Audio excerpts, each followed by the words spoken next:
for June 29th. Something very innovative here. The council's been doing this, I guess, but this is our first attempt at this, so we're kind of winging it. So we'll proceed with the agenda. Roll call. Everyone's here except Paul and Lori, right?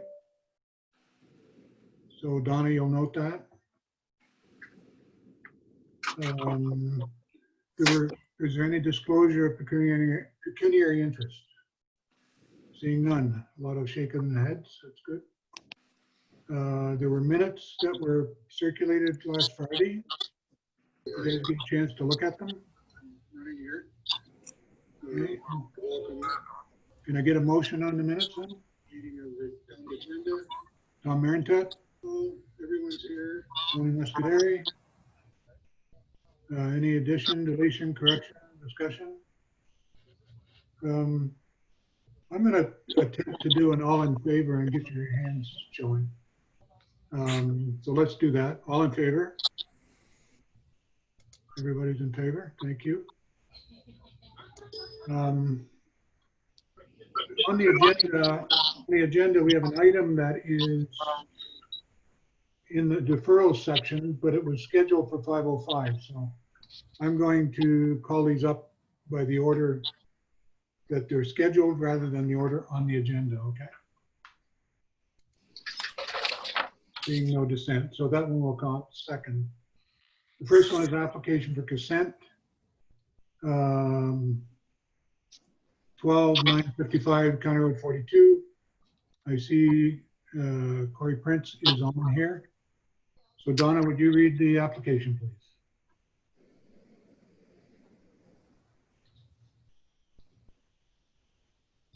Application severance B0520, Kaiser Ishak, in care of Corey Prince, Kajopa Investments, 12955 County Road 42.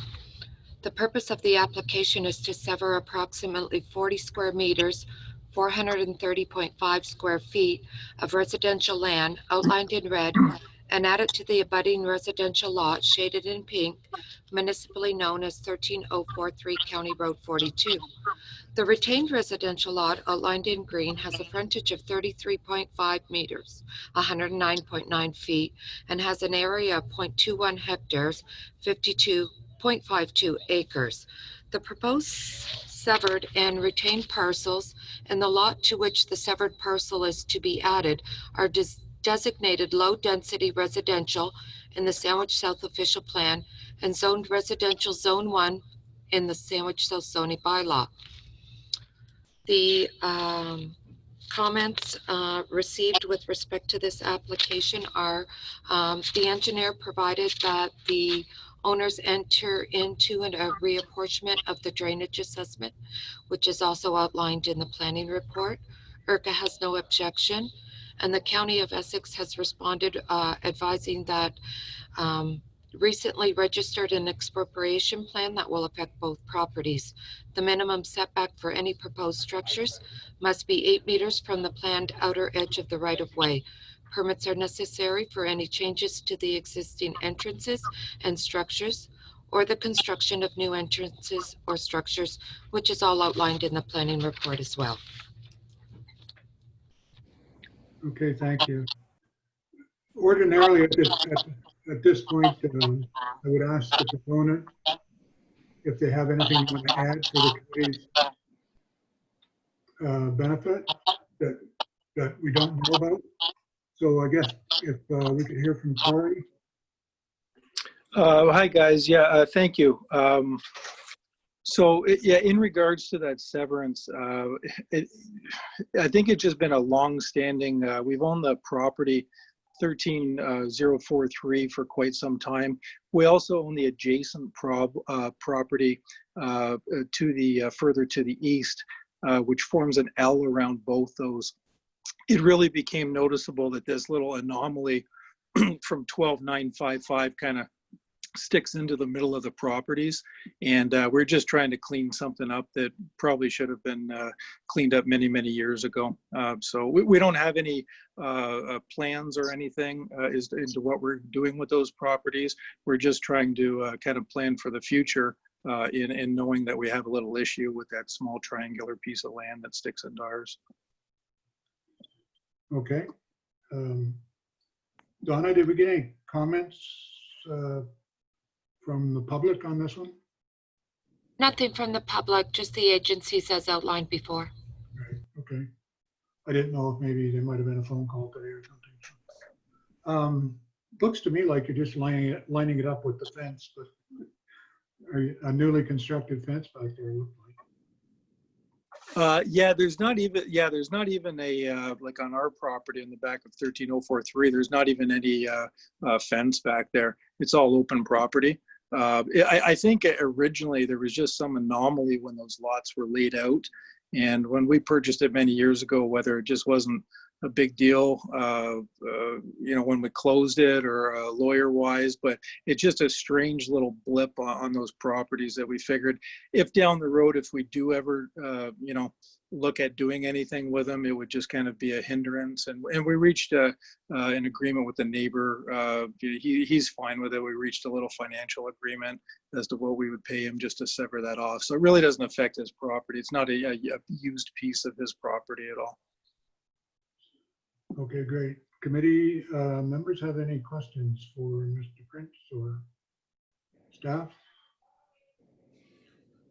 I would just ask through you, Mr. Chair, just, I don't know if there's, as the applicant stated, I don't know if there's a reason why this occurred, whether it's a line that's offset from the road right away or not.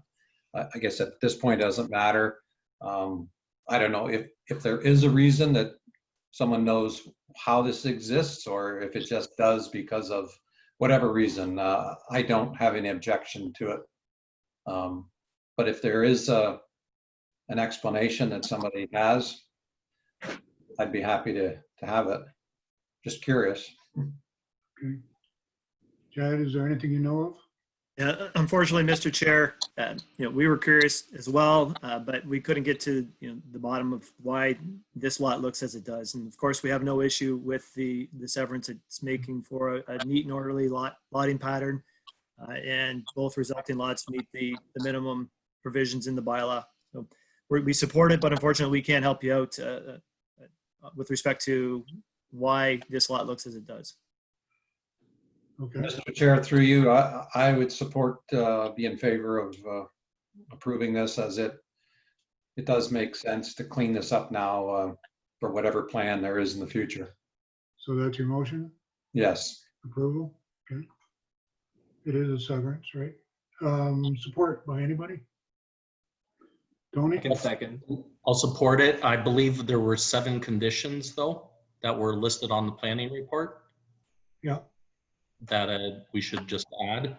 I don't think the County of Essex, their note would have any effect on this. I'm assuming that that expropriation plan would be more to the front of the property and wouldn't affect this at all in any way. So for that reason as well, I'll second that Tom's motion. friendly addition, Tom? Yes, that's good. Okay. I just had it on the motion. Part of the motion includes the arrangement for drainage under the Drainage Act. Seems to be like a minuscule kind of adjustment that would be done there. Probably costs more to have the agreement drawn up. Is administration insistent on that? Yes. Mr. Chair, through you, the drainage superintendent did submit a request to have the apportionment through the town engineer. So despite it being a very small parcel of land, it still needs to be addressed through the Drainage Act for Okay, an apportionment. okay, that was my question on the motion. Anybody else have questions on the motion? All in favor? Everybody? Opposed? Nobody? Good, motion passes. Thank you, Troy? Thank you to the committee. I appreciate it very much. Okay. Do you need much time in between, Donna, or? No, I'm ready to roll. Okay. We're gonna do Pilot's Cove.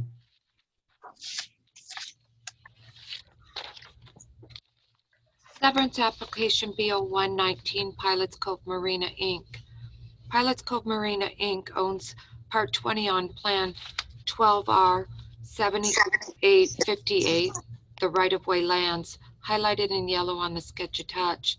The purpose of this application is to register on title in perpetuity an easement over the right-of-way lands in favor of properties municipally described as 154 Cove Drive, 158 Cove Drive, and 166 Cove Drive, for the purpose of boat passage over, upon, and along the right-of-way lands to Pike Creek and Lake St. Clair.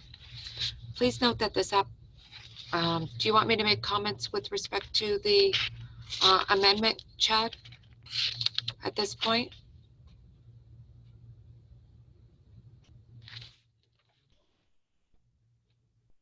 You're muted, Chad. Maybe I can jump in here just for a second, Mr. Chair.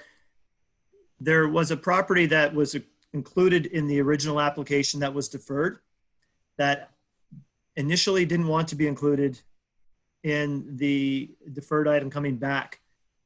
But within the last week, it the owner had second thoughts and wanted to be included in the application. And so we've added it to the deferred item. And we're comfortable that the committee can make its decision with that property included because it was part of the original application.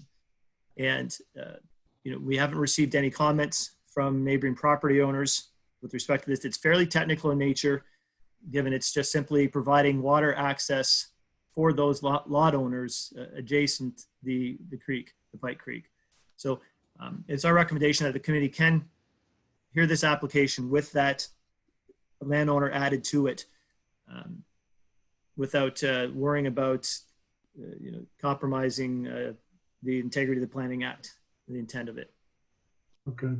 So that's 146 on the, That's 146, yes. okay.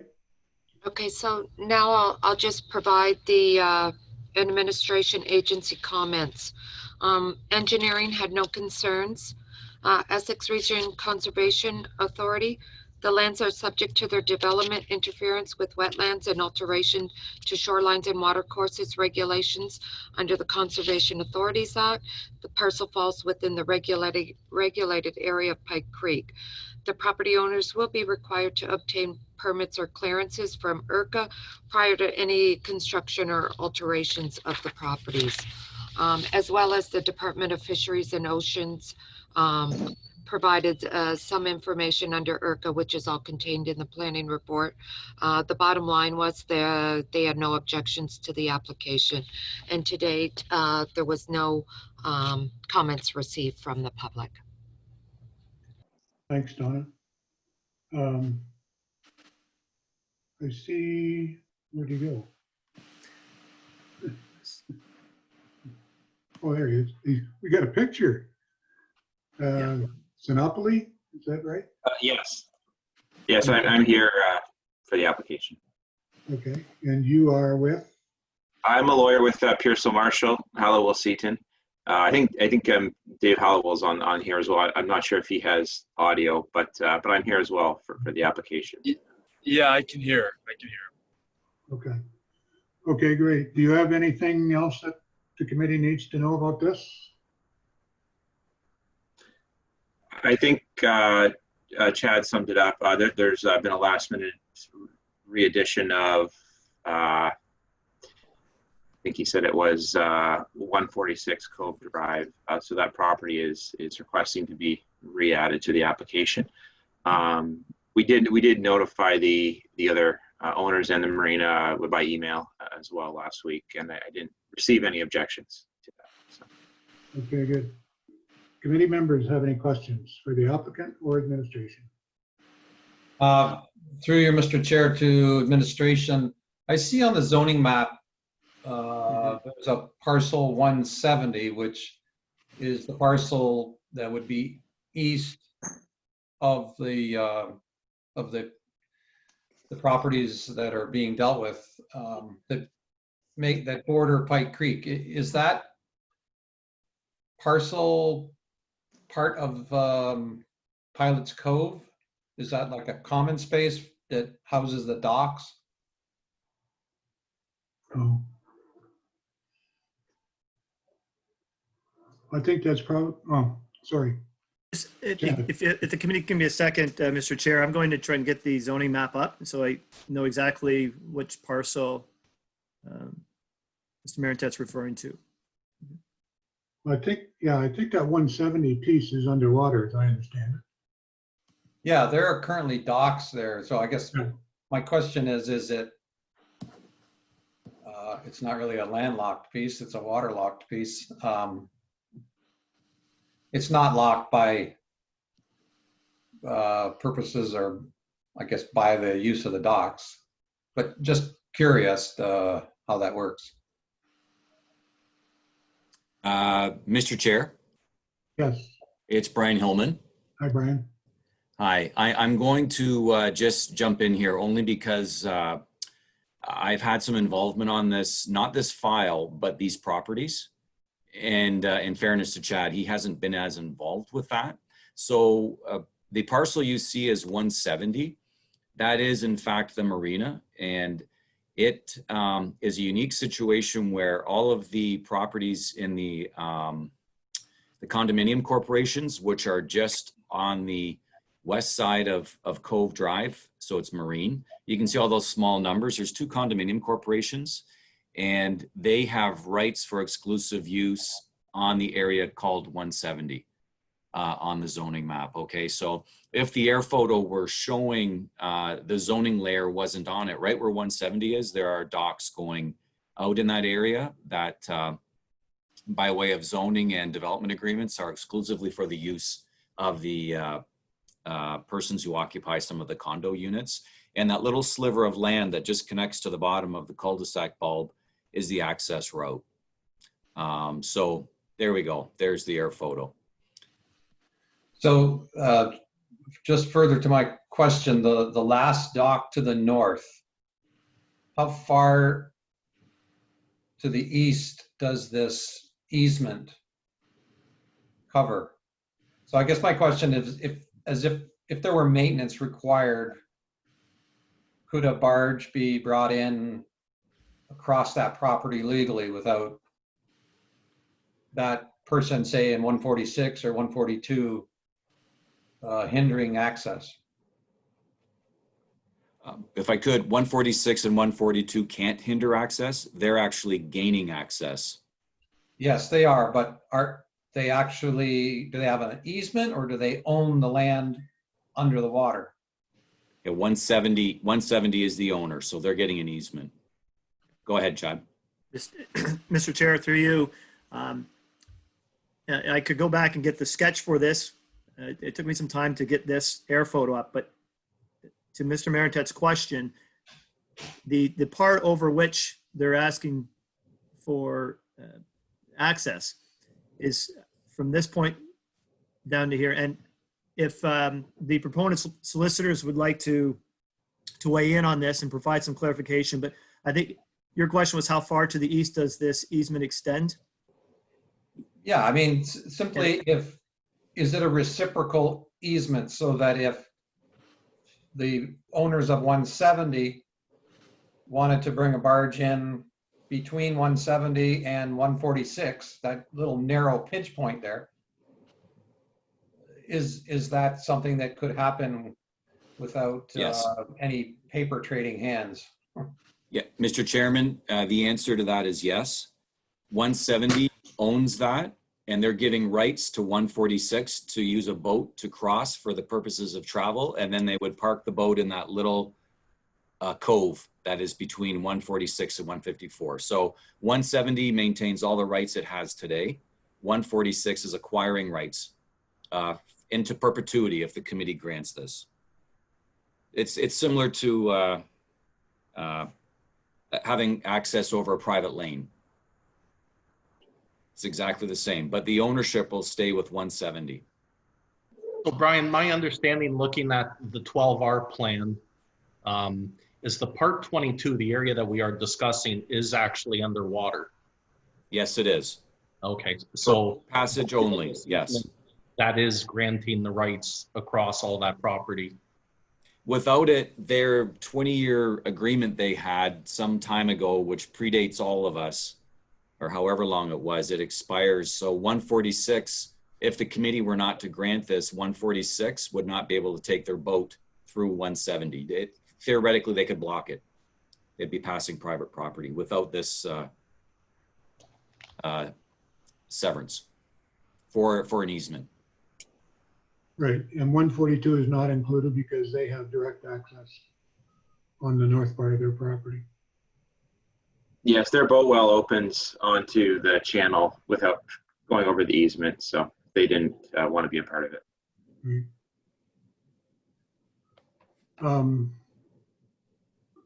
Okay, any other questions from the committee?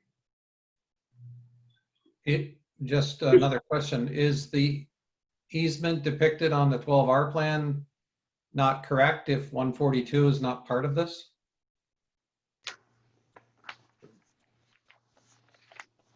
Mr. Chair, if I may. Yeah. Yeah. Go ahead. So the easement that's illustrated in the 12R plan, that's just for anybody can register a 12R plan for any purpose. The easement doesn't come into effect until it's given legal language, and in this case, a consent, so that it lasts in perpetuity. It's so that line on a paper will always be there. 142 Cove Drive will not have access across that line. That's all. Okay. And the reason it has to come to the committee because it's like a severance. It's an easement registered longer than 21 years. 21. How many? 21. 21 years. That's a day. That's why it has to come to the committee because it's considered to be a severance that way. And, Yes. Mr. Chair, initially this was done through just an agreement without getting consent, and that it expired. So that's why they're before the committee tonight to ask for the formal the legalization of this access through consent. Any more questions? One more question through you, Mr. Chair. So is there assessment under the Municipal Drainage Act to any of these landowners? Because they have essentially outlet for which they did not previously have. Or it was through their association. I think those are all private owners along there that are they're not part of an association. They're not part of a condominium association. They're individual That's owners, correct. as I understand it. Yeah. So they have drainage. This wouldn't affect their drainage rights one way or the other. This is simply giving them permission to run their boat across that water, out to the creek. So if there was any maintenance done on Pike Creek, they would have no assessment liability? They would have no different assessment liability. I'm sure they would have assessment liability. But they wouldn't have frontage liability.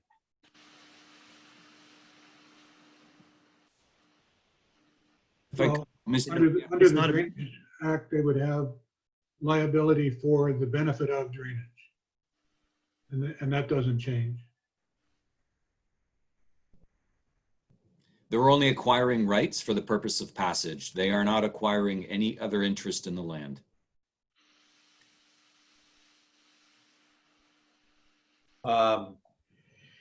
So there is no drainage from those houses to Pike Creek. All of their stormwater is discharged to municipal services in Cove Drive. It may drain into their boat wells. I believe it does. Not positive, but So they have frontage assessment. That is something, if I could, Mr. Chair, none of that changes by virtue of this. Again, that this is an easement for the purposes of moving over the water. It has no impact on any of the existing drainage conditions that exist. It won't affect it in any manner. I guess I don't have an objection to this. I would, maybe if I could get a clarification from the drainage department on how it doesn't affect, or how 142 is different than 46, 54, 58, and 66 there. The only difference would be after, if this is passed, is that 142 has to go out of the boat well on the north end of their property. They're not supposed to run in a southerly direction. Once they get in the river, they can go wherever they want. Yeah, I understand that portion. And again, I don't have an objection to this, and I don't want to further delay this, and maybe this is just a question after, or if the drainage department could get back to me just on why there's no liability for frontage. Well, it's an interesting question, and I suggest, Tom, that you follow it up with Public Works to find that out, but I don't think it has any impact on this decision. Okay. Any more than I don't know, the quality of the houses along there has any impact, you know. It's a discussion for another day, I think. Okay, no further questions. All right, somebody want to make a motion then? Just one more quick little item. On the application, it actually says that the property at 146 was excluded on this. But on the report, it does have it that it's included. That has no effect. I think they've been in and out, and I think we've decided, by our decision, we will have decided that it had no impact on the hearing one way or the other, and therefore they want it in, so it'll be in. Okay. All right. Anybody else? Motion, Tony? Then I'll make the motion that we accept BO1/19. We approve it. I believe there were 1, 2, 5 conditions that were on the planning report, that we include those. And in light of no objections from any one of the affected individuals or any one of the surrounding property owners, that we accept the application. Okay. I'll second it. Seconded by Tom. You guys got to be quicker in there. Okay. Any further discussion? All in favor? Everybody? All opposed? Nobody? Okay. Thank you. Thanks. Thank you. Yep. Thanks for your patience, guys. Yeah, thank you. Appreciate it. So next, Donna, is Minor variance application Minor variance. AO620 2613035 Ontario Limited, 2065 Solar Crescent.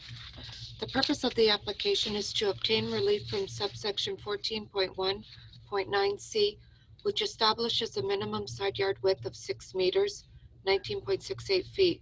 The applicant is proposing to locate 2 HVAC units approximately 2.8 meters, 9.5 feet from the southeasterly side lot line in order to meet the engineering design requirements of the HVAC unit. The agency comments. The engineering department indicated that the required setback from the top of the adjacent wolf drain to the proposed HVAC units shall be no less than 8 meters plus the depth of the drain measured perpendicular to the top of the drain of the bank. Essex Region Conservation Authority. The subject property is subject to IRCA's development, interference with wetlands, and alterations to shorelines and watercourses regulations. IRCA has no objections to this application. No comments received from the public at this time. Okay, thanks, Donna. We have VJ, I'm going to murder this, Vasant Dagankar and Jeremy Goebel with us. Yes, that's right. Hello. Yeah. Hi, yep. So Jeremy, are you going to speak to this? Anything that the committee needs to know that they haven't seen? I can explain the purpose of the placement if needed. Sure, go ahead. Okay. So basically at the bottom corner of that building, there is a classified room that is subject to restrictions of the Ontario Fire Code. So it requires exhaust at ground level because there exists a potential for ethanol fumes in the room in an upset condition. So we had to put an exhaust blower outside the room at the ground level. So you have to exhaust up the side of the building. We don't want to put the makeup air unit on the roof where the fumes coming out of the exhaust might be able to go back in. So the intent was to put everything on the ground out of the harm's way to make sure the operation was safe and in compliance with the fire code. Okay. Didn't know about the roof units. So that's good.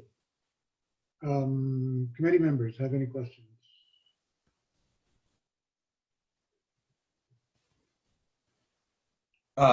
Just maybe one question. Is there, I didn't get to the back of the site there. It's kind of hard to access, but is there fencing between the neighbor? Yes. There's nothing back there that would unduly impact the neighbor? I don't believe so. Sorry, I don't have a good memory of what the neighbor has back there to tell you for certain.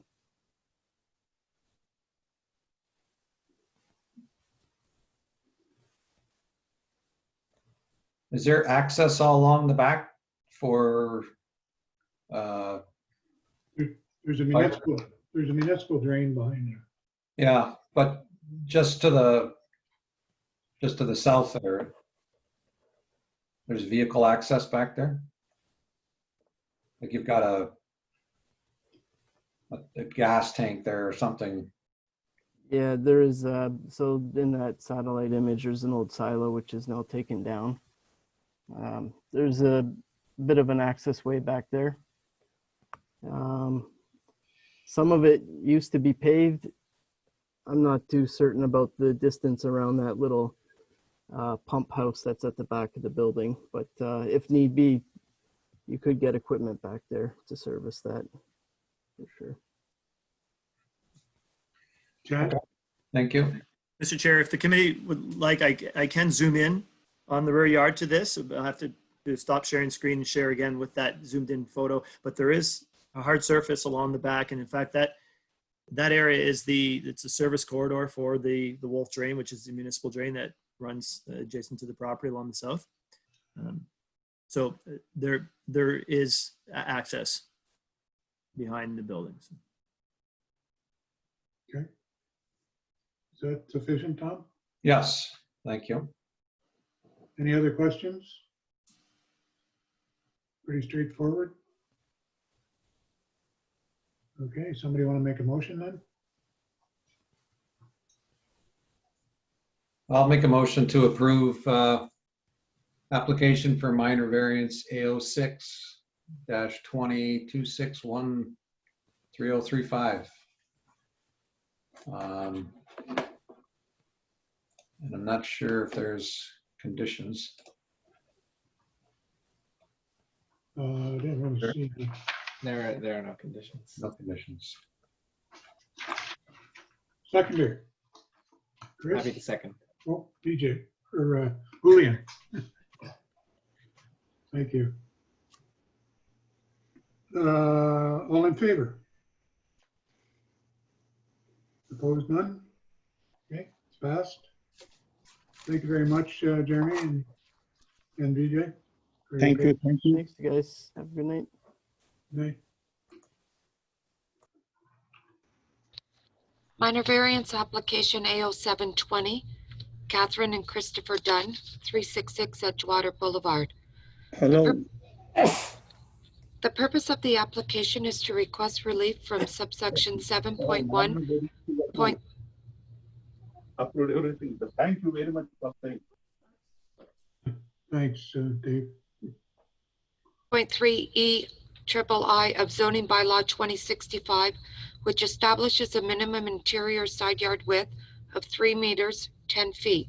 The applicant is requesting relief to allow an interior side yard width of 1.5 meters, 5 feet, in order to facilitate an addition to the home. The subject property is designated single-family residential in the St. Clair Beach official plan and zone residential type 2, R2, in the St. Clair Beach zoning bylaw. In accordance with the Planning Act, the committee must be satisfied that the 4 tests set out in subsection 45(1) are met. The agency comments, engineering had no comments. IRCA had no objection to this application, and the public comments were as follows.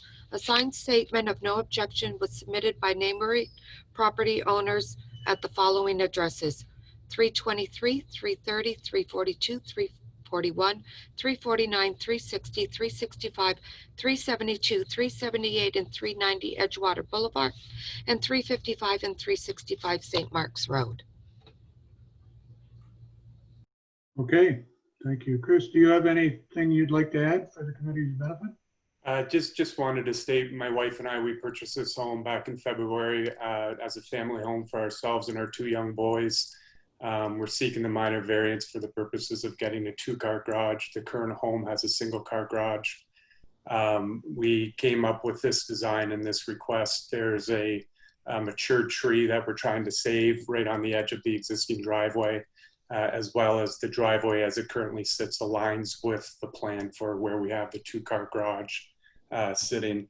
It is a 2-story addition. The home itself does not have a basement, and working with our architect, we attempted to utilize the 2nd story over the garage as a bonus room for our 2 boys.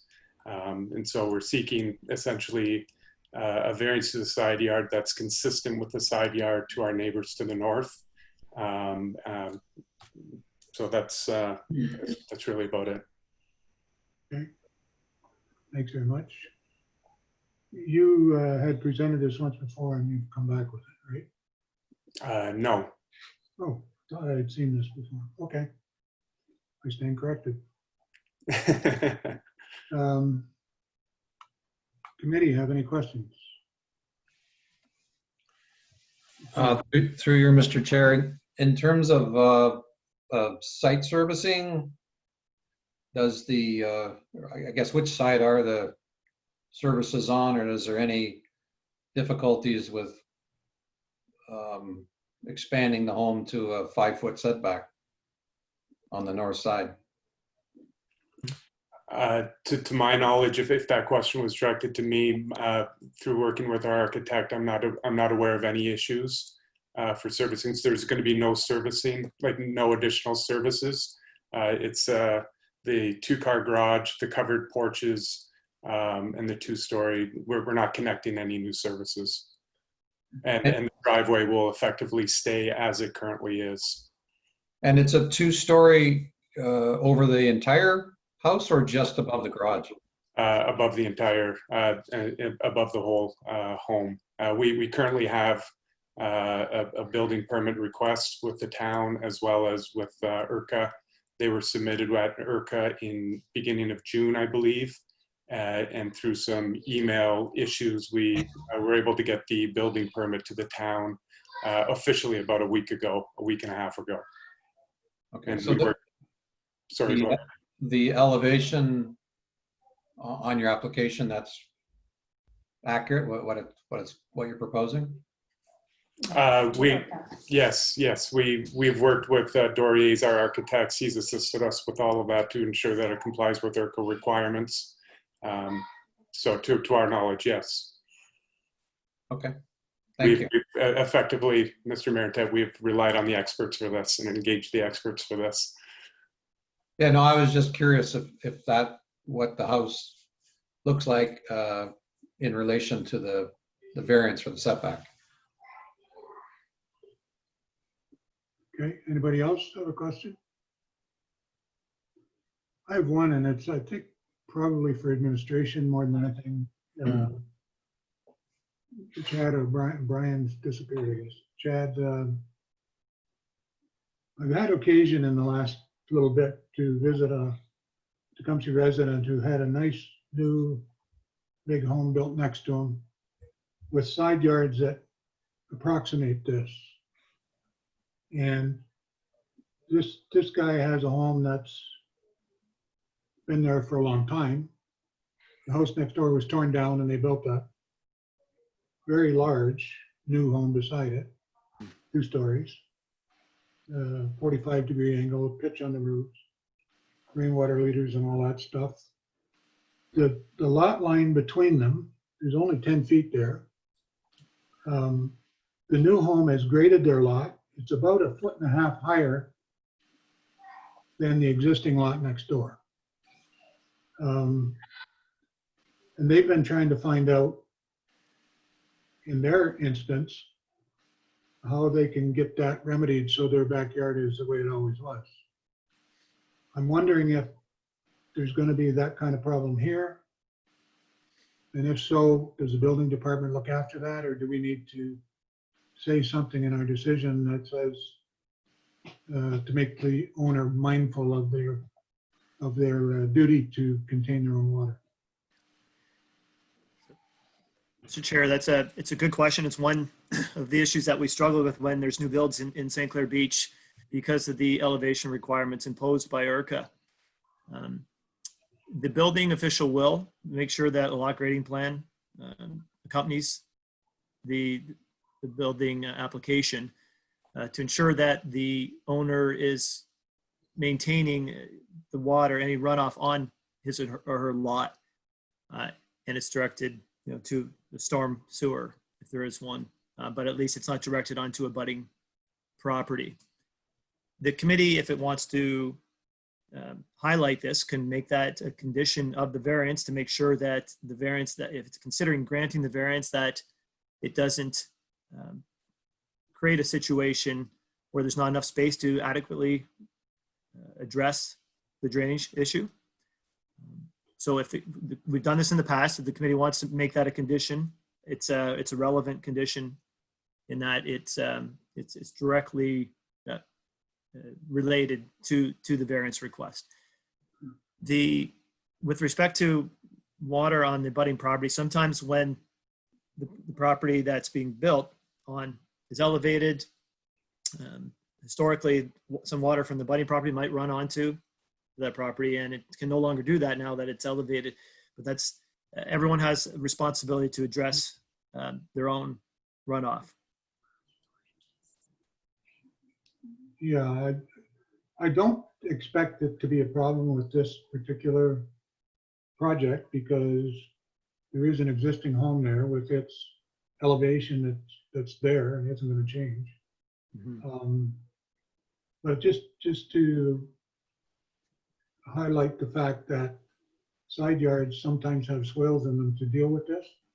And if we reduce the side yard, there's no room for a swale anymore. So it might be a stone wall or something to deal with this. So I don't know. I'd like Mr. Dunn to be aware of that might be a problem or it might not. He needs to talk with the architect about it. But sorry to interject. We've had some very high-level discussions with our architect on that. We've actually also talked to our neighbor to the north of us, Nicole and Pat. In the 3 to 4 months we've owned this property, we've become to get to know them quite well, and we've actually discussed that mutually between us to ensure that both of us are not adversely impacted. Neither of us are too concerned about it. And I think we're both more than prepared to do what's necessary to make sure that the addition of this garage doesn't impact anybody as between us. So yeah, that's, I guess, what I can say to that. So you wouldn't be, you wouldn't object to a condition that says that, that a lot grading plan be developed that ensures that water that falls on this property stays on this property? I'll be perfectly frank with you, Chairman. I don't really know what that means. This is the first time I've ever done this. Yeah, no, I understand. Yeah. So if you have an eavesdrop on the corner of the house next to your neighbor there, and you just let it run out on the lawn, and his lot is lower than yours, that water is going to go in his lawn. Yep. So what I'm saying is that you provide a lot grading plan that shows how you're going to make sure that that doesn't happen. Okay. That's all. Okay. It's a pretty simple condition, and I'm pretty sure, I thought Chad would tell me that the building department would do that as a matter of course, but maybe not, because we keep hearing about these. So I'm actually, in recollection, I actually think they're higher than us. So they're a lot, but to hold up the request for the minor variance, if that's a condition that the committee feels is appropriate, okay. We'll do what's necessary to satisfy the committee. Okay. It's not going to hold anything up. It's just going to be noted. Sure. In our if the committee agrees, it'll be noted in our decision that that's an issue that you will have to deal with. And Brian turned his camera back on. So Brian, do you have a comment on this? Yeah, if I could, Mr. Chairman, your statement of, the observation you made that with the building permit, there is a grading permit is sort of how I took your statement. And that is in fact the case. But what happens, and what Chad was referring to, is notwithstanding the grading will be, it usually has to be dealt with on the property that's the subject of the permit.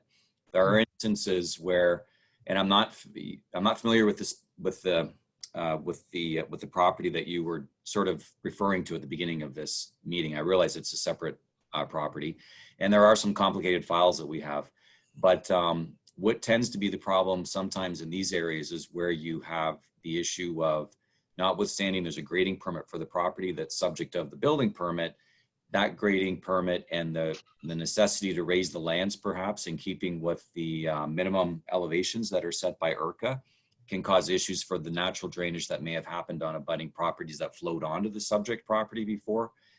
And that tends to cause some problems where you have ponding and pooling. That may not be the case you were speaking of with your other application, but you're right. It is a part of the building permit that a drainage plan be provided to show how drainage is dealt with on the property. But what I think is advantageous is by it being a condition, it brings clarity to the fact that the variance has no impact until that plan is clearly established and approved. And then the variance has effect and you can proceed with the building permit. That's one of the advantages of it under these circumstances. We have another one tonight that probably I'll make the same comments about, or I doubt if I'll repeat myself that much. But it'll be an issue there too. Anytime we do these reduced side yards, we probably need to give a mind to this, because it causes problem with neighbors sometimes too. Correct. Okay, so having done my harangue, does the committee have any other questions? And if they don't, would somebody on the committee like to make a motion? Tony. I will make a motion that we accept, let me get the number here. A0720. I think it would be prudent on the committee's part to add that condition in. If the neighboring property to the north is higher, then it just wouldn't have any effect as part of that condition. It does appear that the one wall on that on the one north side is a one-story wall. The second floor or the second story is a little bit inset almost to the middle of that garage. So I don't think there would be much of an impact to the property on the north with it being a 2-story wall, let's say. So for those reasons there, I'll make a motion that we accept this application for approval. I don't believe there were any conditions on this. So if that is the case, then I'll make a motion for approval. So I thought I heard you say to add the condition that. Oh, add the condition for the drainage. Not really. Correct. I had meant no additional conditions as part of the planning report. Okay. Seconder. Tom. Okay. All in favor? Opposed? Carried? No. No. Nobody opposed. So thank you. Thank you very much. Thank you, Chris. Thank you.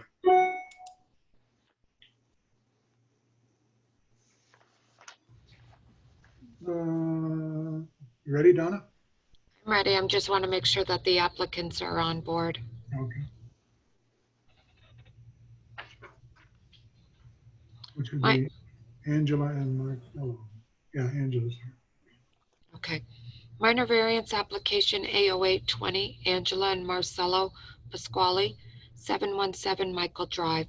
The purpose of the application is to request relief from subsection 8.3.83, which prohibits private outdoor swimming pools in the R38 zone. The applicant is proposing an above-ground pool that does not penetrate the soil beyond 12 inches below grade. The subject property is designated residential in the Tecumseh official plan and zoned residential R3-8 in the Tecumseh zoning bylaw. The administration agency comments, no concerns from the engineer. IRCA does require permits as it's a regulated area, but they have no objection to the application. And there were no formal comments received from the general public at this time. Okay. Hi, Angela.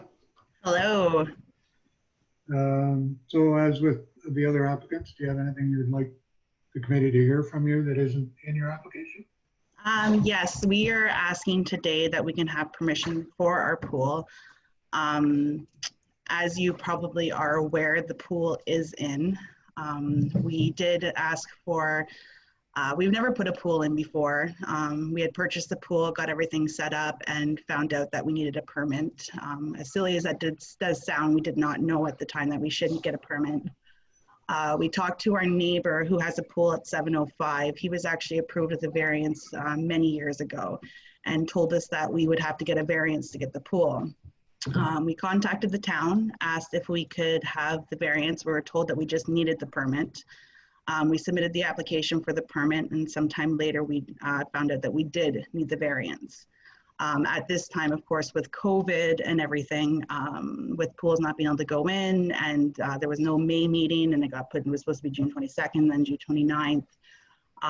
We was approached by our pool company and said that either we can put the pool in the last week in June, or they would not be able to install it until the end of September or October.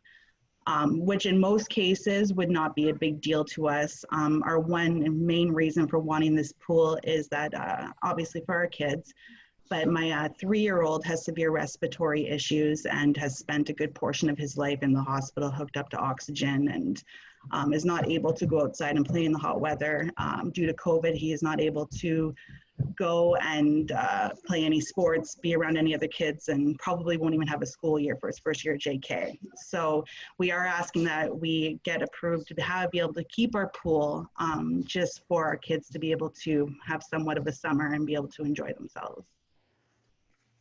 And my sincere apologies we do like to follow the rules of everything, and in a normal circumstance, we would never went and gone ahead, and I do take full responsibility for that and do ask that, for a little bit of forgiveness, that in normal circumstances, I would never have just gone ahead and done it, but I just really wanted this for my little guys. Okay, thank you.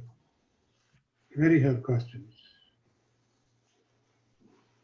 Thomas, then Tony. You're muted, Tom.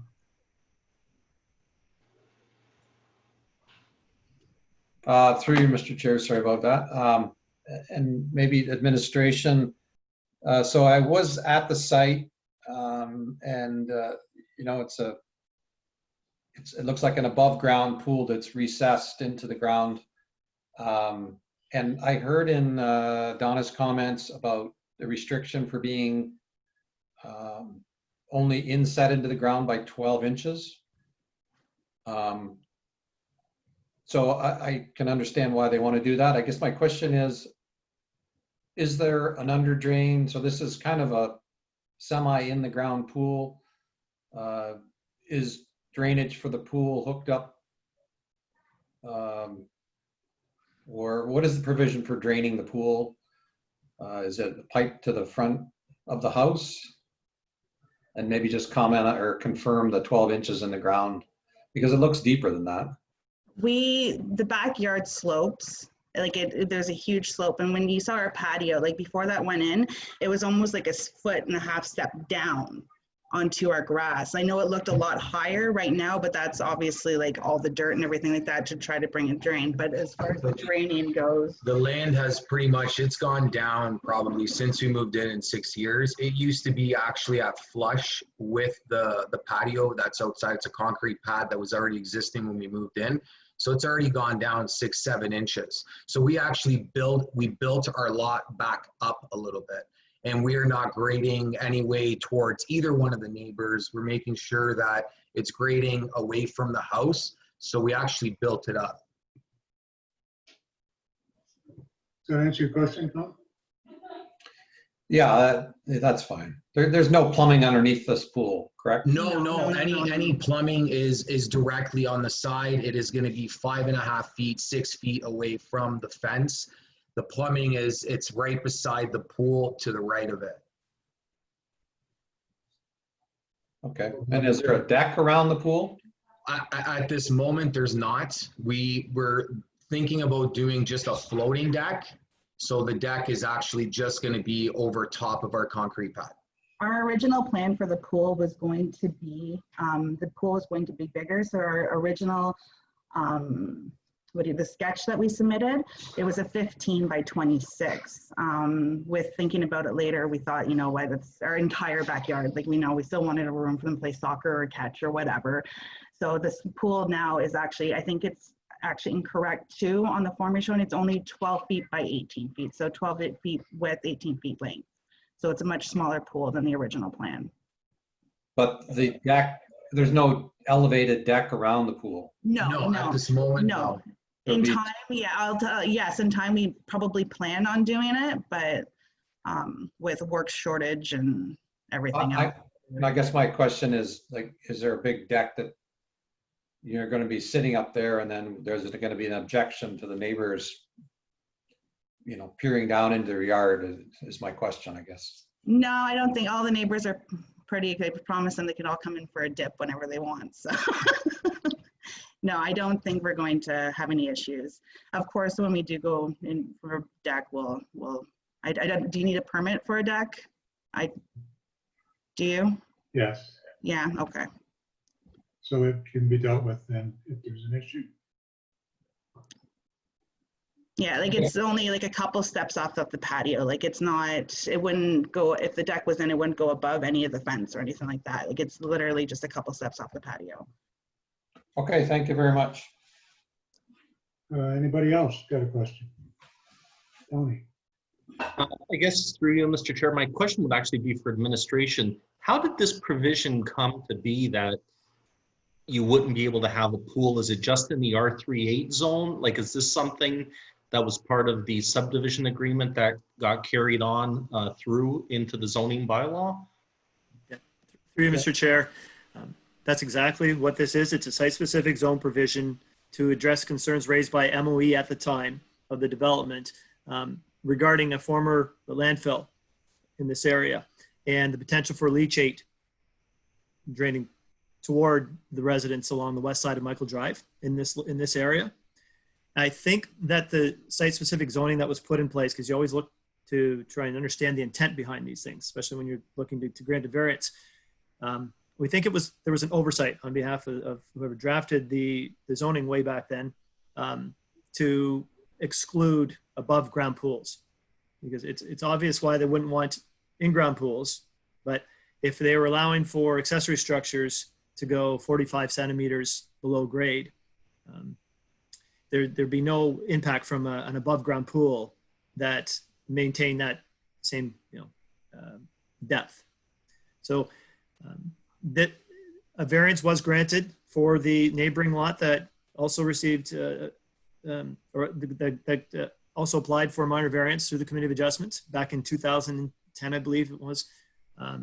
And for the very same reasons, administration is supportive of this variance, and just like to add that it meets the bylaw in every other respect. Just one cautionary word for the applicants. If they're proposing to build a deck in the future, there is a 4-foot setback from any lot line for. I would be 5 feet on both sides.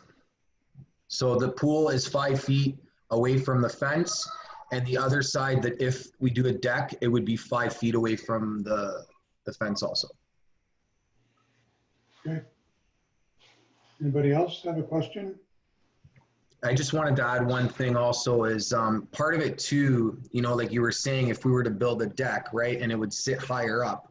So part of the reason why we had to dig at least a foot is to level it off. Because if we were to actually just put it on the ground and add sand on the other side, then our pool would be, we would be standing in a pool and looking over into the neighbor's yard. Do you know what I mean? Because then it would be sitting higher. Right.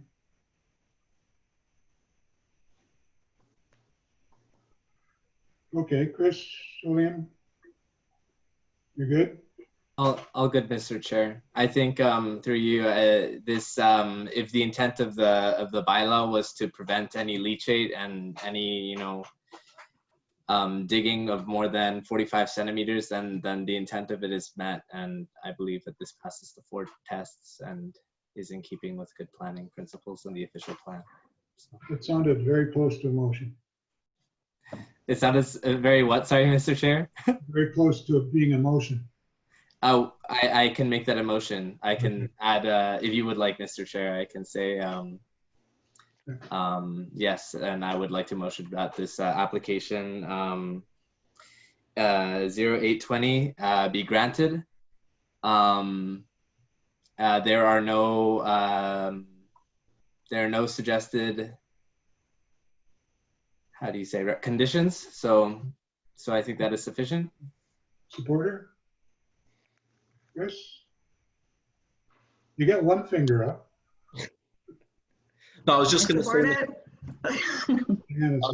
Mr. Chair, I do believe there was the one comment from Mirka for a clearance or a permit for this. Yeah, that doesn't need to be a condition. They're just on notice that they have to get a permit from Mirka for it. Okay, seconder was Chris, right? Yep. Okay. All in favor? Opposed? Carried. Everybody's in favor. Good. Thanks, Angela. Thank you. Thank you. Have a good night. Not yet. We got one more. Donna, you're on mute. There you go. Minor variance application A0920, Mary Sinclair, 480 Derby Road. The purpose of the application is to request relief from subsection 7.1.3E of zoning bylaw 2065, which establishes a minimum interior side yard width of 3 meters, 10 feet. The applicant is requesting a relief to allow an interior side yard width of 2.6 meters, 8.5 feet on both the northerly and southerly side yards in order to facilitate a newly constructed residential dwelling having 224.6 square meters, 3,418 square feet, excluding the basement. See sketch attached. The subject property is designated single-family residential in the St. Clair Beach official plan and zoned residential type 2 in the St. Clair Beach zoning bylaw. The administration or agency comments. Engineering has no concerns. ERCA, Essex Region Conservation Authority, requires permits but has no objection to the application. And there has been no formal comments made with respect to the application at this time. Okay, thank you, Donna. Oh, Nicole, are you there? It's Mike, her husband. Oh, Mike, okay. Here's Nicole. How are you guys tonight? It says Nicole on your. Yeah. Hi. Well, I'm better looking, so I thought I'd jump. Okay. I'm not getting in that conversation. No, okay, yeah, I'm gonna lose anyway. Okay. Okay, so do you have anything you want to share with the committee that we don't already know about? Actually, the total square footage of the house, the main floor is 1780 square feet, and the 2 bedrooms above are the second floor is roughly 650 square feet.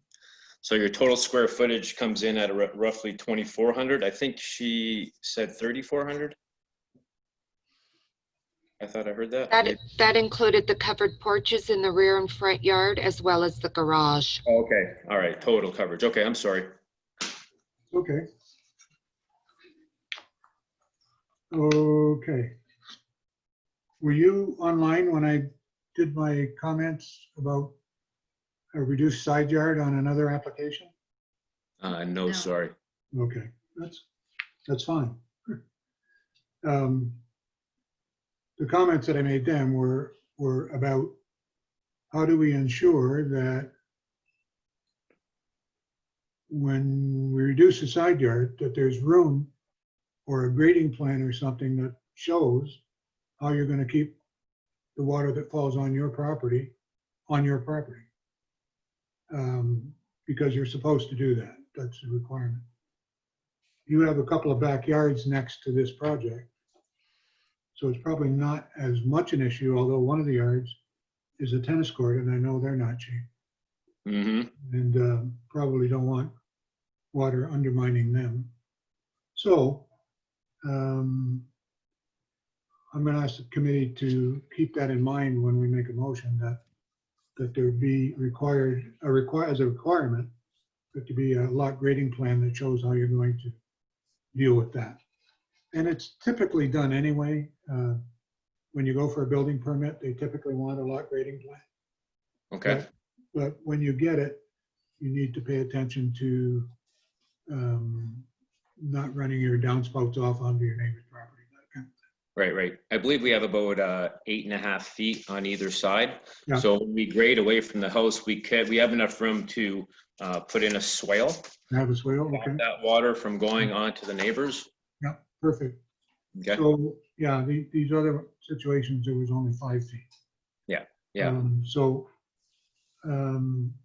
If it's okay with you, we might add that as a condition of this, of approval here, okay? Yep, that's fine. I'll talk to the homeowner too. I'm sure he'll be fine with that. Okay. Any committee members have comments? Tom? Through you, Mr. Chair, just a question at the southeast corner. I see, if my eyes are correct, it says a generator. Oh yeah, that's not going there now, Mr. Maritet. Yeah, we were going to do a Generac backup generator because of the water issues in Lakeshore, but we're not going to put that there anymore. Okay. Yeah. No, is there a basement in the house? Yes. Okay. And just in case you change your mind through administration, what is the air conditioners have to go in the back of the house? What is the condition for generator? Mr. Chair, so there's no specific language that pertains to generators, but they're viewed in similar nature to air conditioning units. And air conditioning units are permitted in the side yard. They're just not permitted in the required side yard. So in this case, because there's 14 feet to the south of the house, if it didn't go beyond 4 feet, it would be in the side yard, but not the required side yard. But it's moot because they're not putting one in. So. Okay. I like it when we get lessons too. Did you guys need to see a cross section of the side yards with the swale? Did you want me to get something done up, or? Well, I think when you try to settle this up, finalize this approval later on, Mhm. as part of your plans that you submit to building, to get your building permit, they will ask you for a lot grading plan, and they would be included there. Okay. If they're happy with it, they'll finalize the approval. Okay?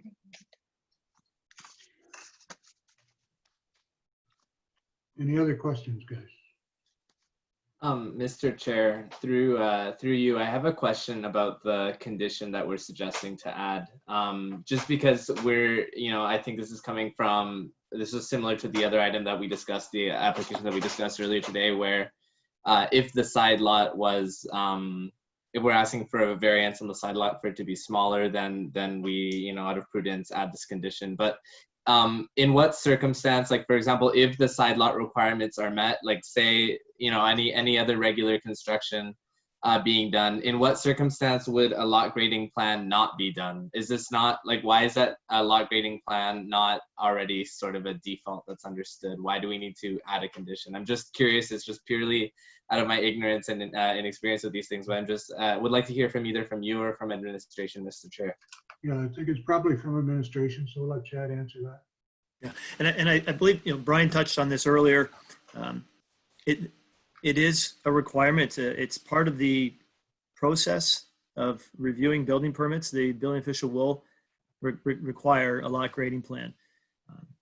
Sometimes we've had applications in the past where we know that there could be a problem, and the committee didn't feel comfortable if they weren't certain that issue was going to be addressed.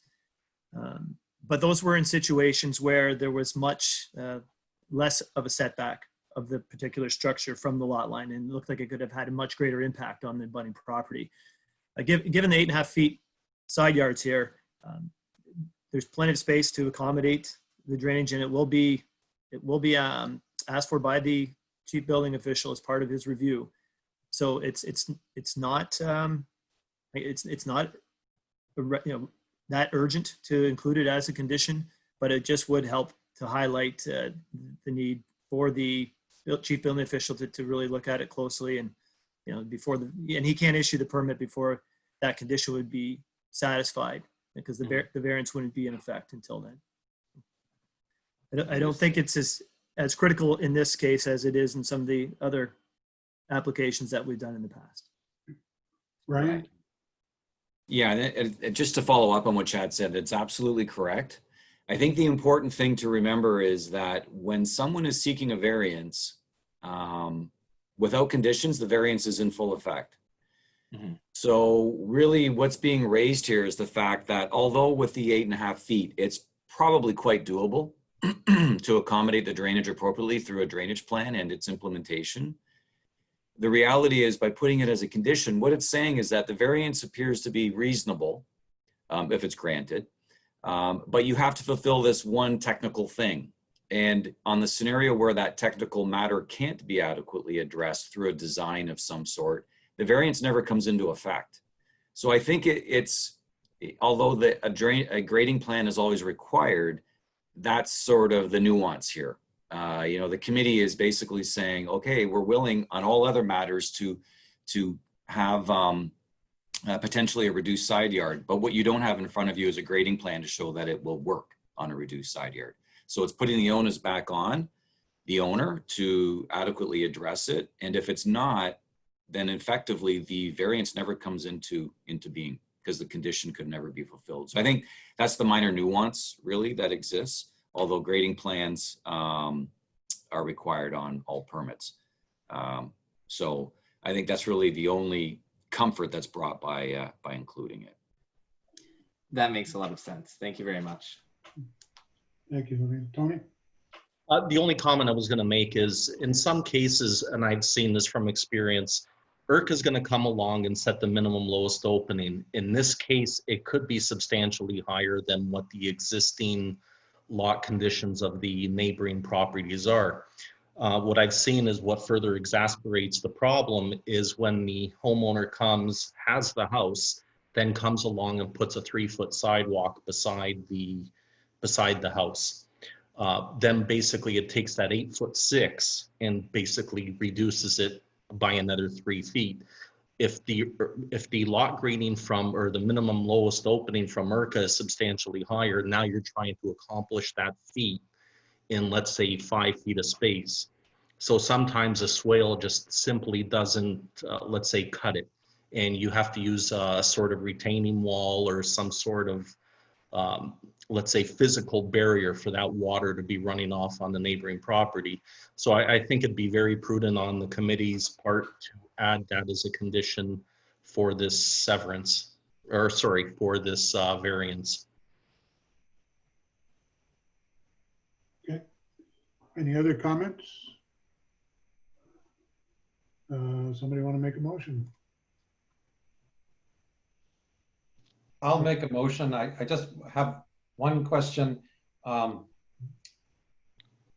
Just for the record, I'm sure that you've given a lot of thought to this house plan, and what is the hardship if you have to build within the lot line? The hardship is, well, there's a couple babies on the way that the couple is having, and the house is specifically built to a certain square footage for a large family. So to redo the plans, they would be upset. Okay, so it's a spatial. Yes. Limitation. Okay. Yeah, there's All right. We only have 65. It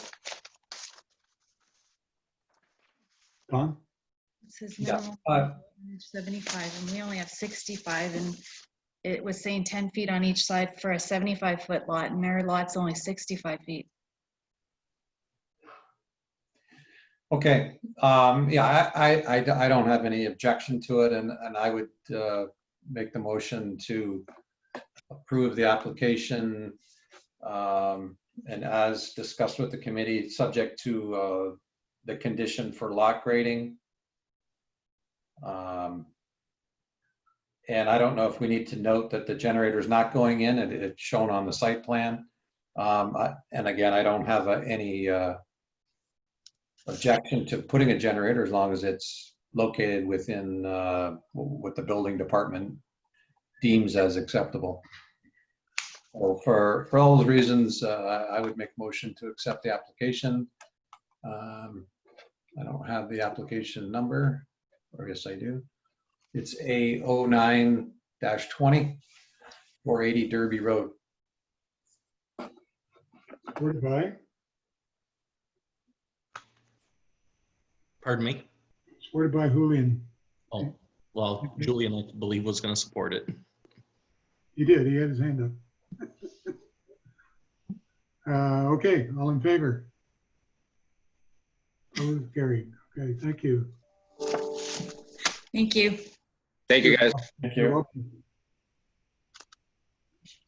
Okay, Donna. What else we got? That's all we have. There's no new business? No new business, no old business. We finished our unfinished business, okay. So, somebody want to adjourn? Oh, maybe before we do that. Does anybody have any comment about how this went? I thought it went really well. Better as expected for the first time. Yeah. So, Mr. Chair, we did a dry run, and we talked to other municipalities who've had some experience with these. And even though we did as much homework as we thought was necessary, there were a couple of little things that we need to address. I personally was having trouble getting the necessary exhibits up, like stop sharing, and then I'd have to go to the website, select it, go back. And in the first couple of applications, that wasn't going smoothly at all. When I was going to the website, I had to, for some reason, the thing expanded. So we need to, and I couldn't access the right attachment. So despite that, I think if you guys didn't notice it, great. But just so you know, if I seemed like I wasn't ready to answer questions right away, that was why I was struggling with getting the image on the screen. We can work with you, Chad, on that in the future to have those prepared ahead of time and just bring them up as PDF documents or whatever instead of having to go to the web and look for them, and it might make it more convenient. Okay. Dave and Mr. Chair, I don't know if, are people still able to watch the proceedings? And we haven't adjourned The yet, meeting is right? still live. It has not been adjourned. Yeah, the only thing that I ran into as chair is that I like to watch the screen with everybody on it, so I can see if they want to ask a question, obviously, or whatever. When there's an exhibit up, I have to, if I want to look at the exhibit, I lose the screen where I can see everybody. So I don't know if I need a second screen or something. Anyway. Mr. Chair, that was the other question I had for you, because when people are voting, you need to see their hands up, and I can only see 4 images at the side. So you can scroll down and up when you need to see if their hands are up, but I have mine completely filled. I have 9 okay, or 10 or 11 or 12 or however many there's there. Chad, one other, would it be easier to have a second computer and invite yourself into the meeting and have the documents on that, let's say, second terminal?